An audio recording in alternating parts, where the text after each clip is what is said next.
Good morning बच्चों, कैसे हो। लास्ट क्लास में हमने राउल्ट लॉ पढ़ा था, राउल्ट का नियम पढ़ा था।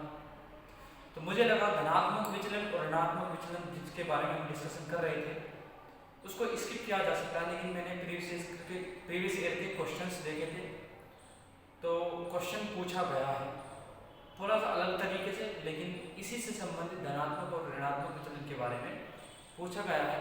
तो सबसे पहले हेडिंग डालना धनात्मक विचलन, हेडिंग डालना धनात्मक विचलन।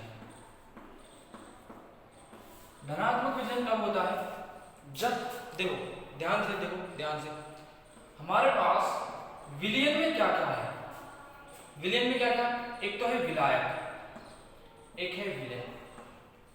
अब जो इंट्रैक्शन है यानी किसी प्रकार का भी आकर्षण या प्रतिकर्षण का थोड़ा सा भी बल लगता है उसे क्या कहते हैं? इंट्रैक्शन। यानी परस्पर जो क्रियाएं हैं वो किस किस के बीच में होती है? विलायक के अणुओं के मध्य हो सकती है, विलय के अणुओं के मध्य हो सकती है, और विलायक और विलय के मध्य क्रियाएं हो सकती है। इंट्रैक्शंस जस्ट आकर्षण बल है। इंट्रैक्शन क्या है? इंट्रैक्शंस क्या है? आकर्षण या प्रतिकर्षण बल को इंट्रैक्शन कहते हैं, अन्योन्य क्रियाएं। ठीक है। यदि जो विलायक और विलय के बीच में जो इंट्रैक्शन होती है, यदि वो इंट्रैक्शन क्या हो? ज्यादा हो, ये दोनों क्या हो? ज्यादा हो, और ये क्या हो? देखिए ज्यादा। विलायक के अणुओं के मध्य और विलय अणुओं के मध्य अन्योन्य क्रियाएं जो भी बल है वो क्या हो? ज्यादा हो। और किससे? विलायक और विलय के अणुओं के मध्य लगने वाले इंट्रैक्शन बल यानी अन्योन्य क्रियाओं से। तो ऐसी स्थिति में जो वाष्प दाब होता है उसे क्या कहूंगा? आंशिक वाष्प दाब। जो आंशिक वाष्प दाब है गैस का, वो जितना होना चाहिए उससे ज्यादा होता है। क्या होता है? जितना होना चाहिए उससे ज्यादा होता है। इसका मतलब क्या है? PA यही होता था, और हमारे क्या होता था? PA not XA and PB equal to PB not XB। यही तो होता था फॉर्मूला। क्या मैंने कहा? ज्यादा होता है, तो ये क्या होते हैं? ज्यादा होते हैं। ये इंट्रैक्शंस क्या होते हैं? ये दाब, आंशिक दाब के मान ज्यादा होते हैं, तो इसे कहते हैं धनात्मक विचलन। क्लियर? तो ग्राफ कैसा होगा? ये तो जनरल ग्राफ है,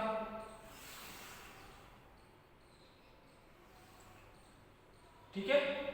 यहां क्या है? वाष्प दाब, जिसे मैं P से दिखाता हूं, ठीक है। और यहां क्या है? मोल अंश या मोल भिन्न।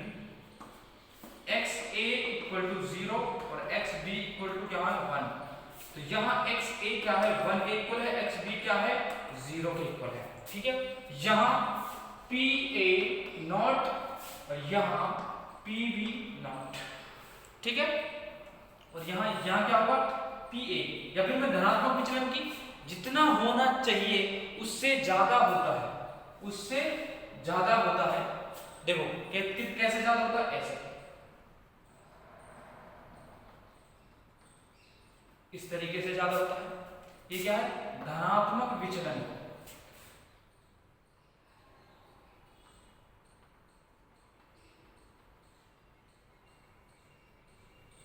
इस तरीके से क्या है? धनात्मक विचलन है, ठीक है। ये ऊपर के जो लाइन एक्चुअल होनी चाहिए थी इससे ऊपर दिखाते हैं किनके? वाष्प दाब के मान, आंशिक वाष्प दाब के मान। तो आंशिक वाष्प दाब तो इसी तरीके से ये होगा,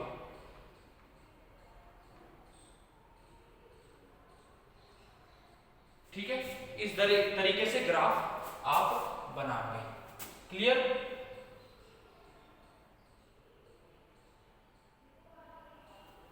ये ग्राफ बनेगा और ये ग्राफ बना लेना, ठीक है। क्या? ये विचलन है धनात्मक विचलन, ठीक है। उससे पहले थोड़ा सा लिख लो इसके बारे में, फिर ग्राफ बना लेना। लिखो वे विलयन जिनमें जिनमें अवयव का वासुदाव, वे विलयन जिनमें अवयव का वासुदाव, अवयव का वासुदाव राउल्ट के नियम अनुसार,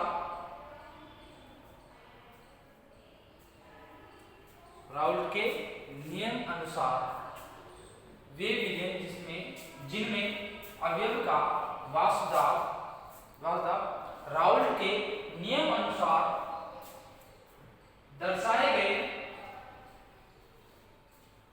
राउल्ट के नियम का, ये है राउल्ट का नियम, ठीक है, राउल्ट के नियम के अनुसार दर्शाए गए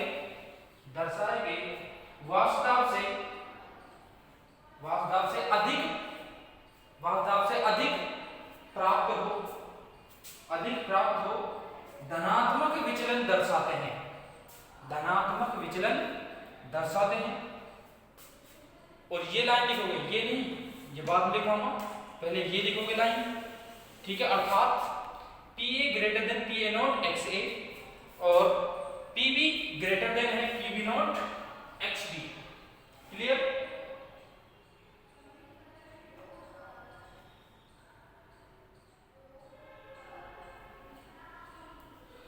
ठीक है। ये लिखने के बाद ये ग्राफ बना लेना साइड में, ठीक है। और उसके साइड में लिखोगे, लाइन बोल रहा हूं, जैसा मर्जी पड़े, यदि आप साइड में ना लिखे तो ग्राफ बना उसके नीचे लिख लें, जैसा आपको सुविधा लगेगा। तो लाइन लिखो, धनात्मक विचलन तब संभव होता है, धनात्मक विचलन तब संभव होता है जब विलय विलायक के ऐसे ही लिखना, जब विलय विलायक के ऐसे विलय विलायक के मध्य अंतरा आणविक बल, क्या लिखना, अंतरा, इन इंटरेक्शन को क्या, अंतरा आणविक बल, अंतरा आणविक बल, विलय अंतरा आणविक बल, विलय अथवा विलायक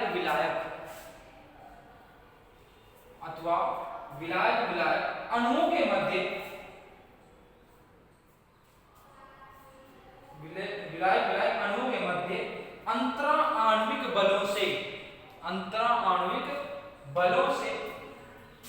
कम हो, अंतरा आणविक बलों से कम हो, अंतराणु बलों से कम हो। यहां नेक्स्ट लाइन लिखना, यहां डेल्टा H ऑफ मिक्सिंग, यानी मिश्रण का डेल्टा H क्या होता है, पॉजिटिव होता है, दैट्स इट। ये डायग्राम बनाओगे, ठीक है, डायग्राम बनाओगे और हेडिंग डालना ऋणात्मक विचलन। टेक योर टाइम, ठीक है ना, जल्दी से बनाएं, जल्दी से ये डायग्राम बनाएं, चित्र बनाएं, क्योंकि पूछा गया है यूनिवर्सिटी एग्जाम में, तो मैं मिस नहीं करना चाहता।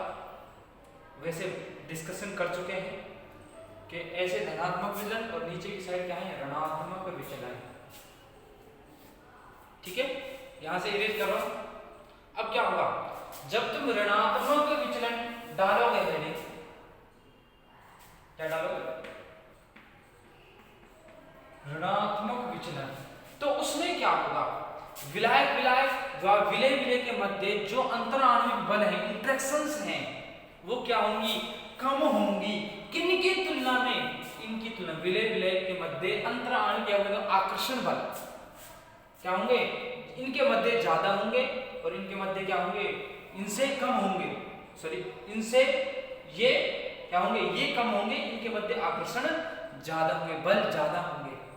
बल ज्यादा होने से जो ग्राफ है वो ऐसा ना आकर के, देखो तुम अलग से बनाना ग्राफ, मैं इसी में ही कर रहा हूं, ठीक है।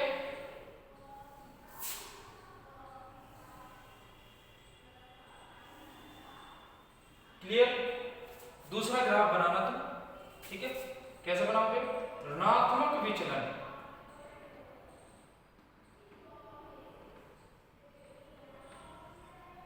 ठीक है, इस तरीके से।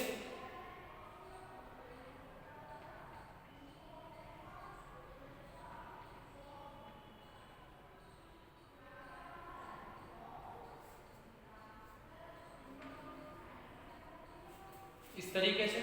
और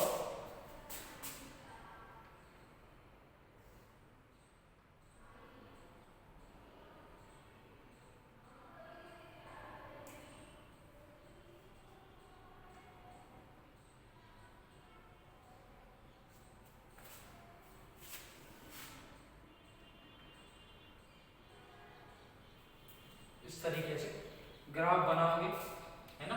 तो यहां लिख लेना PA, इस लाइन पर PA क्या है?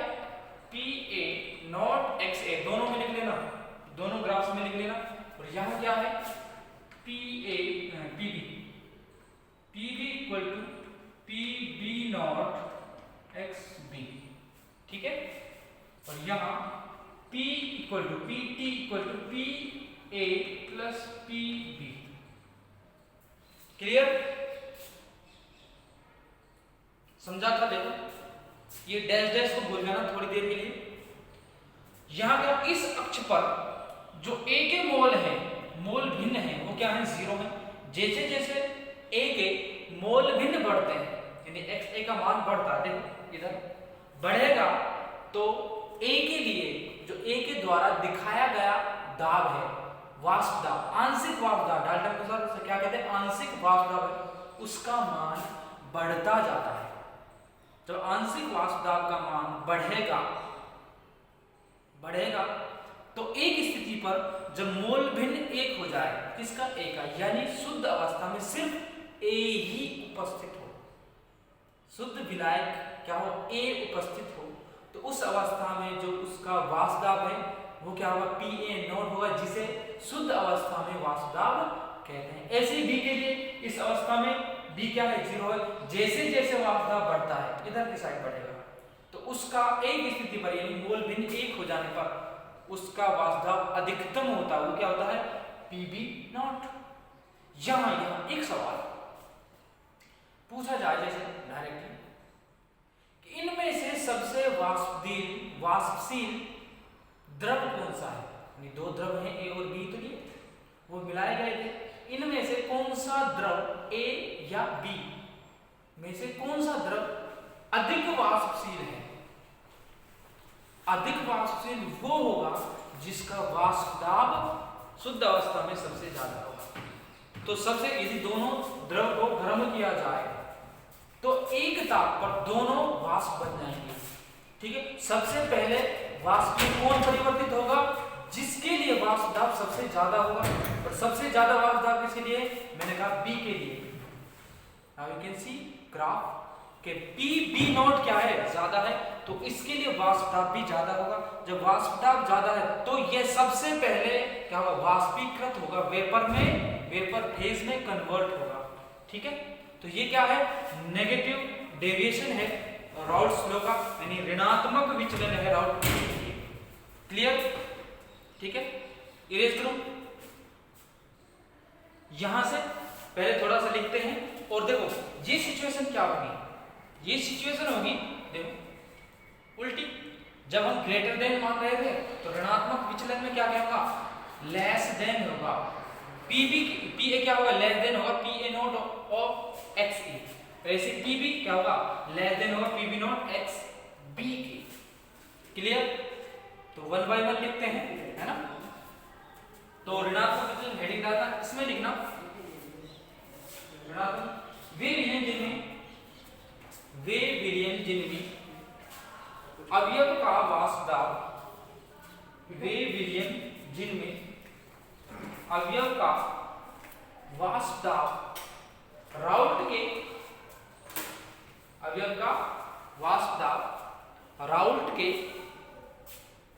के अनुसार या राउल्ट के द्वारा दर्शाए गए वाष्प दाब से दर्शाए गए वाष्प दाब से कम दर्शाए गए वाष्प दाब से कम प्राप्त होते हैं ऋणात्मक विचलन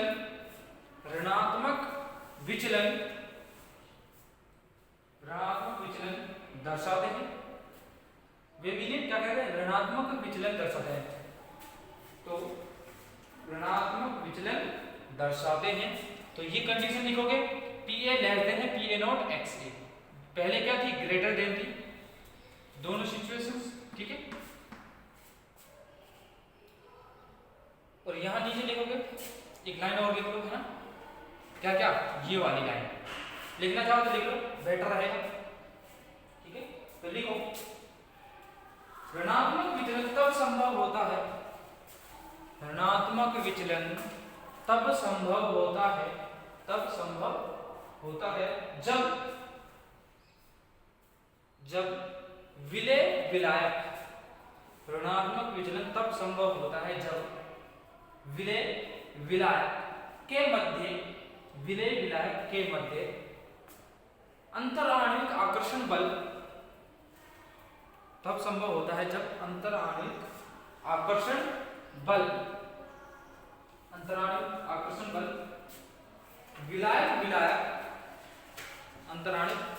बल विलायक अथवा विलेय अथवा विलेय के मध्य विलेय अणुओं के मध्य, जैसे अणुओं के मध्य अंतराणविक आकर्षण बलों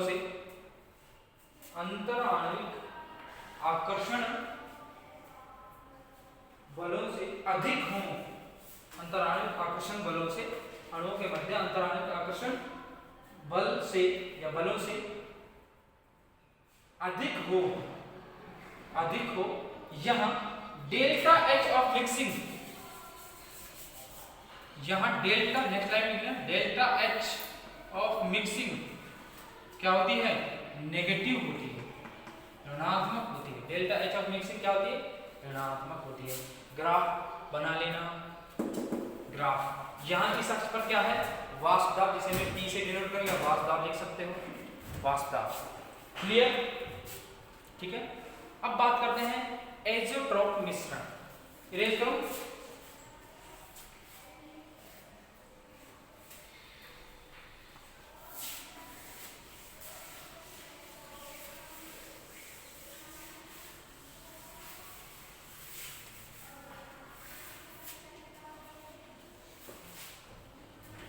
स्थिर क्वाथी मिश्रण,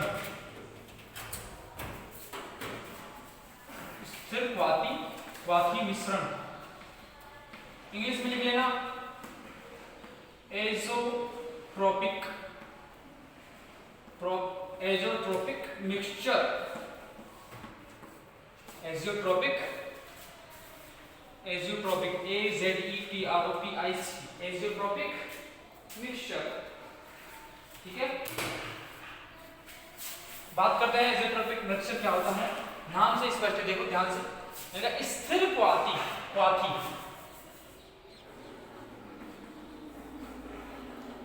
बचपन में हम उबलने को क्या कहते थे? क्वथन।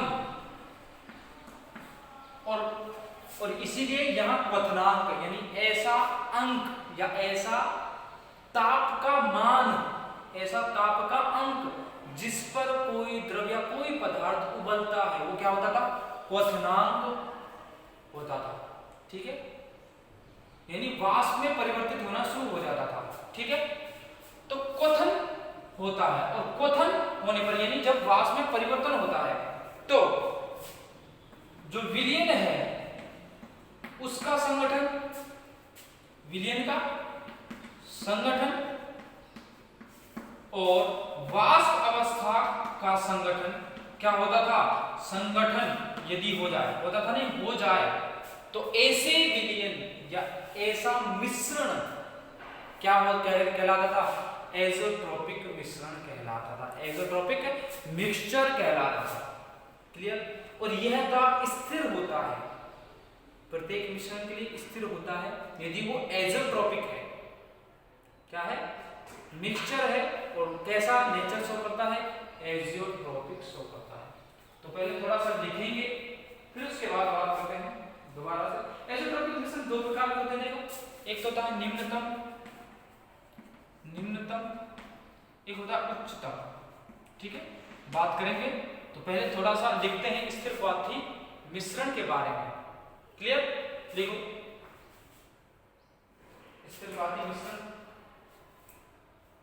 ऐसे मिश्रण जिनका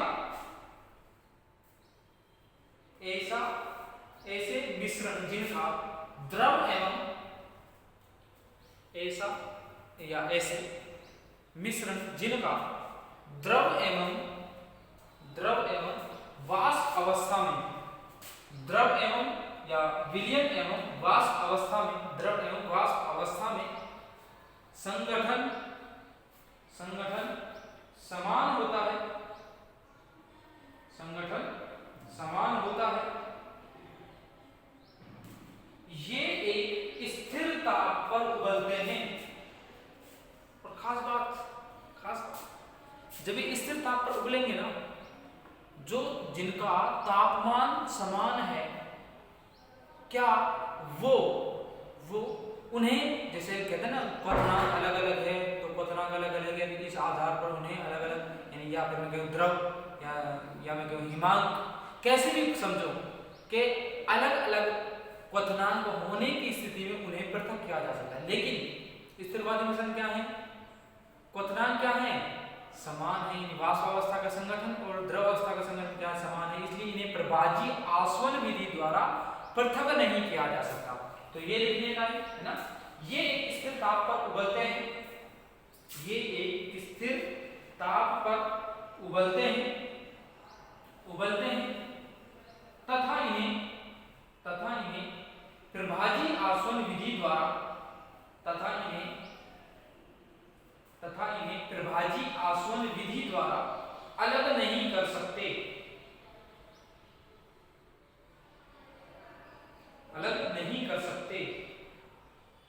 ऐसे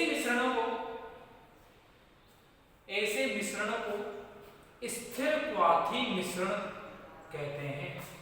ऐसे मिश्रणों को स्थिरवादी मिश्रण कहते हैं। स्थिरवादी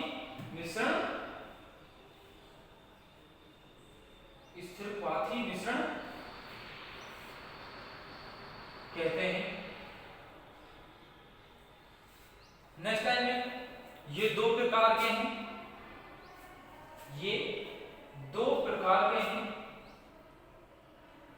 ठीक है। पहला लिखना निम्नतम या न्यूनतम, ज्यादा बेटर रहेगा न्यूनतम लिखना, एक ही बात है वैसे तो। न्यूनतम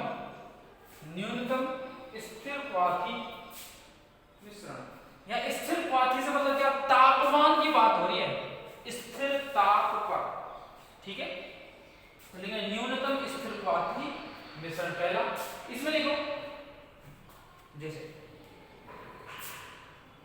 न्यूनतम कैसे और उच्चतम कैसे, इस बात को समझिए। न्यूनतम तो हुए जो राउल्ट के नियम से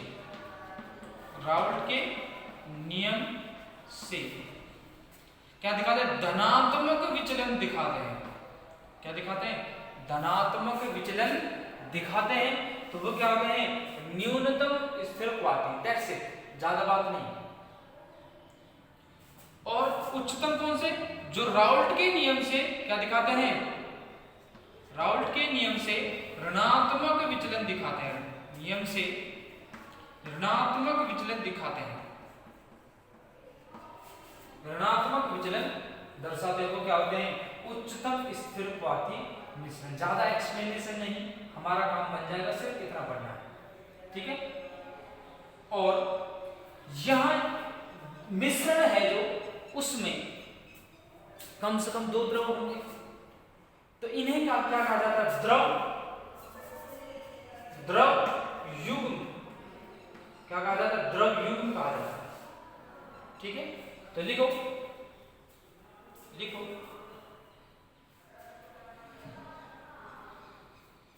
कुछ द्रव युग्म, किसमें लिखना, न्यूनतम स्थिर क्वाथी में लिखना है।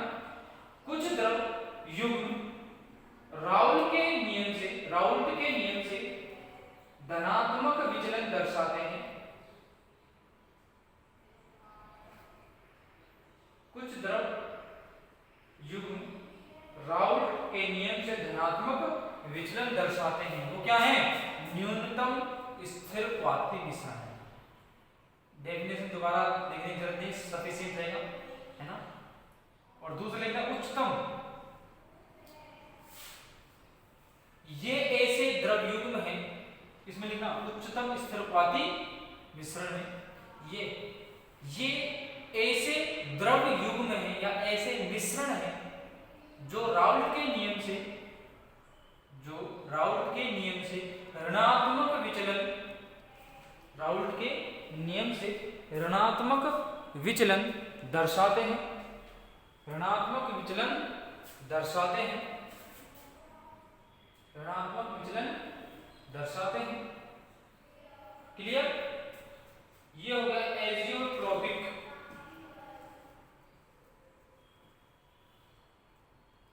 तो उदाहरण लिखना, उदाहरण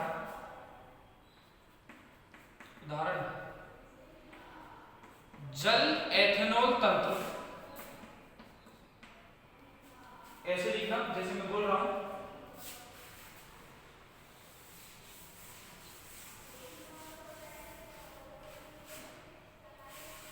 उदाहरण फर्स्ट, जल एथेनॉल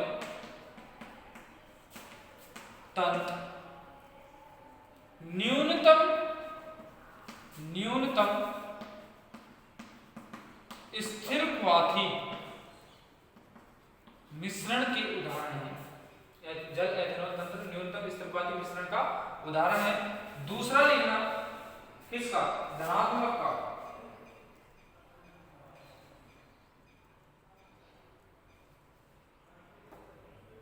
ठीक है,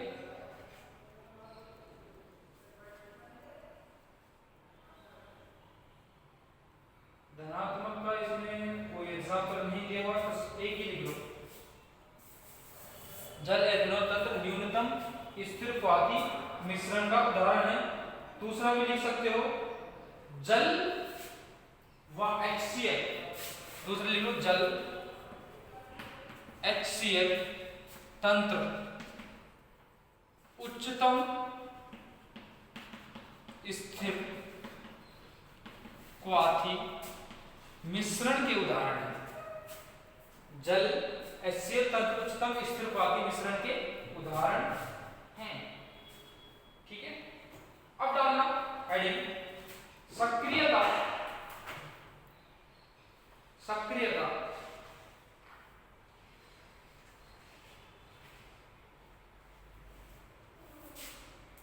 ओके, बात करते हैं ना, यहां से इरेज कर रहा हूं।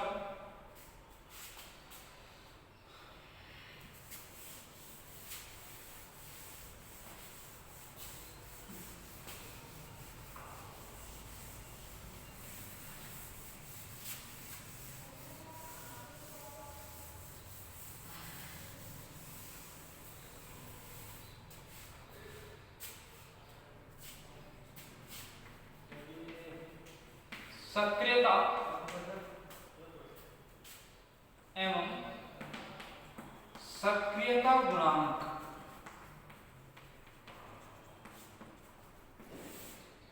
सक्रियता क्या है और सक्रियता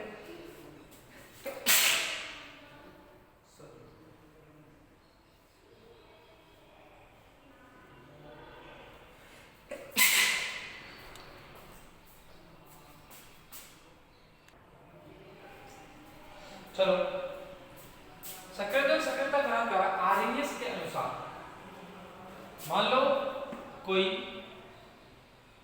ए B giving A plus plus B minus, यानी किसी विद्युत अपघट्य को किस में डाला जाता है, जब वाटर में डाला जाता है, पानी में डाला जाता है, तो तो उसके आयन इस प्रकार विघटित हो जाते हैं।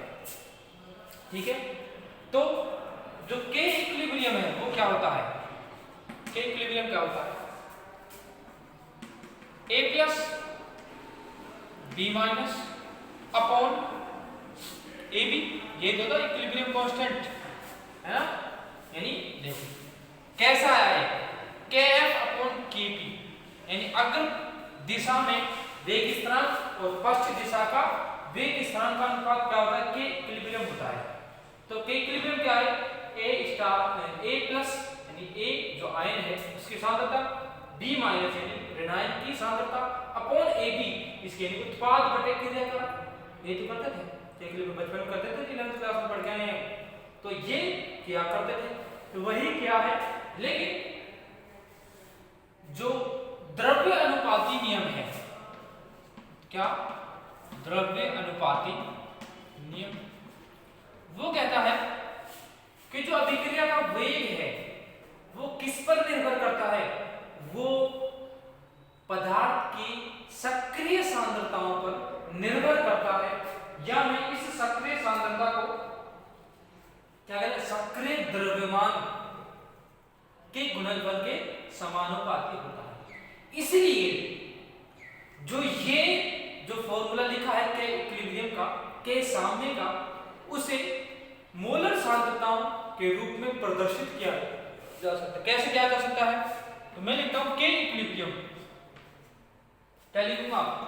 के इक्विलिब्रियम होगा C प्लस यानी कैटायन की सांद्रता, या ऐसा लिखो Ca प्लस, लेकिन ध्यान रहे C के नीचे लिखना है A, उसके ऊपर प्लस, A के ऊपर प्लस लग रहा है ना, और Cb माइनस अपॉन Ca यानी A प्लस यानी धनायन की सांद्रता गुणा ऋणायन की सांद्रता अपॉन क्रियाकारक जो विद्युत अपघट्य उसकी सांद्रता। C क्या है? कॉन्सेंट्रेशन है। क्या है? कॉन्सेंट्रेशन है। क्लियर? और पहले थोड़ा सा लिखो, फिर सक्रियता को डिफाइन करेंगे। सक्रियता क्या? लिखो थोड़ा सा,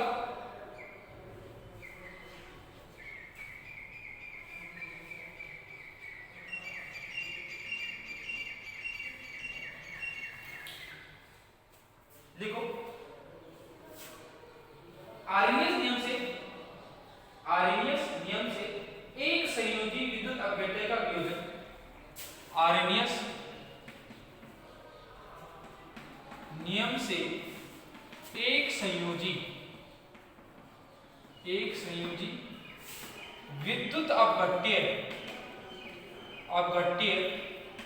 का वियोजन निम्न प्रकार होता है। किस प्रकार होता है? A B giving A plus plus B minus. ठीक है, तो के इक्विलिब्रियम क्या होगा? के इक्विलिब्रियम लिखो, साम्य स्थिरांक के इक्विलिब्रियम बराबर ए प्लस गुणा B minus upon A B. ठीक है, नेक्स्ट लाइन में लिखना, नेक्स्ट लाइन में द्रव्य अनुपाती, नेक्स्ट लाइन में द्रव्य अनुपाती नियम के अनुसार किसी रासायनिक अभिक्रिया में अभिक्रिया का वेग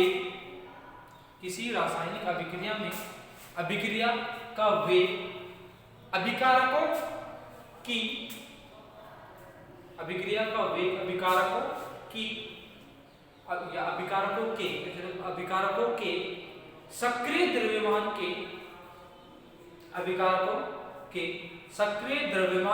के गुणनफल के समानुपाती होता है। सक्रिय द्रव्यमानों के या सक्रिय द्रव्यमान के गुणनफल के समानुपाती होता है, अतः सक्रिय द्रव्यमान को सक्रिय द्रव्यमान को मोलर सांद्रताओं में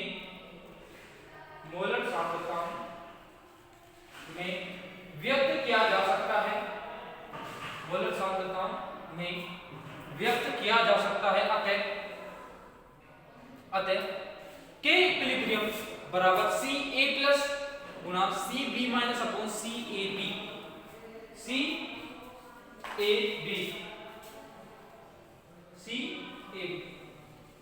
क्लियर? अब होता क्या है, जब किसी विद्युत अपघट्य को जैसे पानी में डाला गया यानी विलायक में डाला गया, तो जो विद्युत अपघट्य है वो पूरी तरह वियोजित नहीं होता। पूरी तरह वियोजित क्यों नहीं होता? क्योंकि A प्लस ये क्या है, धनायन है, और ये क्या है, ऋणायन है। इनके मध्य क्या होता है, इनके मध्य आकर्षण बल के कारण, यानी आकर्षण बल होता है, और आकर्षण बल के कारण इनका पूर्ण रूप से वियोजन नहीं हो पाता। जब ये पूर्ण रूप से वियोजन नहीं होगा, तो एक बात बताइए, जब विद्युत का अपघट्य का पूर्ण रूप से वियोजन नहीं होता, तो जो मात्रा वियोजित नहीं हुई है, कुछ मात्रा वियोजित होती है, कुछ मात्रा वियोजित नहीं होती है। एक बात बताइए, यदि विद्युत धारा प्रवाहित की जाए तो विद्युत धारा का वहन कौन करेगा? जो पूरी तरह वियोजित है, जो आयनों के रूप में विद्युत अपघट्य टूट गया है ना, सिर्फ वो ही विद्युत धारा का संचलन करेगा। कौन नहीं करेगा? जो वियोजित नहीं होता। वियोजित क्यों नहीं हुआ? आकर्षण, क्योंकि ये क्या है, विद्युत अपघट्य में कैटायन और एनायन यानी धनायन और ऋणायन के मध्य प्रबल आकर्षण बल होते हैं, प्रबल विद्युत आकर्षण बल होते हैं, जिसकी वजह से इनका पूर्ण वियोजन नहीं हो पाता। तो विद्युत धारा का संचलन कौन करता है, यानी पूरी तरह नहीं हो पाता, और जो संचलन करेगा वही द्रव्यमान, यानी विद्युत अपघट्य का वह द्रव्यमान जो विद्युत अपघट्य की वह सांद्रता, वह मात्रा जो विद्युत धारा का संचलन करती है, वो क्या कहलाती है? सक्रिय सांद्रता या सक्रिय मात्रा। तो सक्रिय सांद्रता को बताने वाले पदों को ही क्या कहा जाता है? सक्रियता कहा जाता है। क्या कहा जाता है? सक्रियता कहा जाता है। क्लियर? तो लिखो, यहां तक लिख लिया होगा के A plus Guna CB minus upon CAB। यहां पता होगा ये क्या है? मोलर सांद्रता है। किसकी? ये धनायन की है, ये ऋणायन की है, ये किसकी? क्रियाकारक की है। क्रियाकारक AB की मोलर सांद्रताएं हैं। तो नेक्स्ट लाइन में लिखना,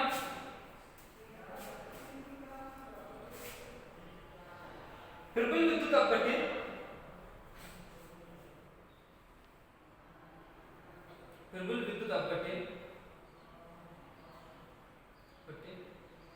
आयनिक तो प्रबल विद्युत अपघट्य आयनिक तो प्रत्येक अवस्था में हो जाते हैं।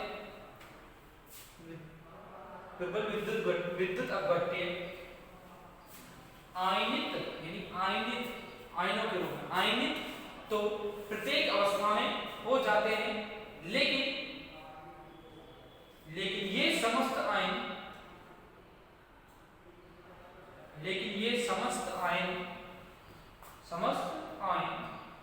अंतर आणविक आकर्षण बल के कारण अंतर आणविक आकर्षण बल के कारण स्वतंत्र अवस्था में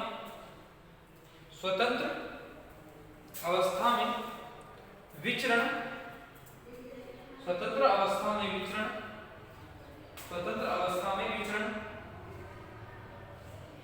नहीं करते।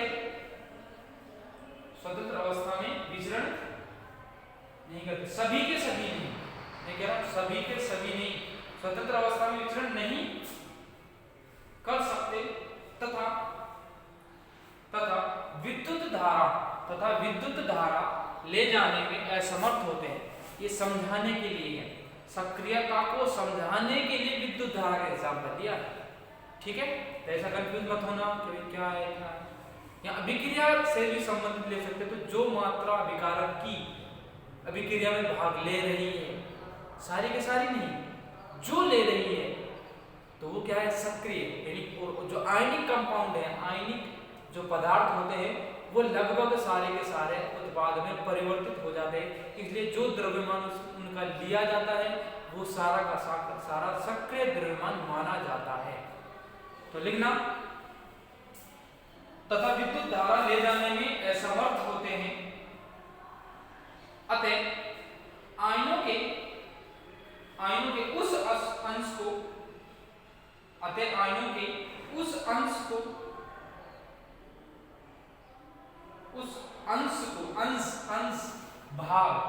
उस अंश को सक्रिय अंश कहा जाता है। सक्रिय अंश कहा जाता है जो स्वतंत्र विचरण करने के साथ साथ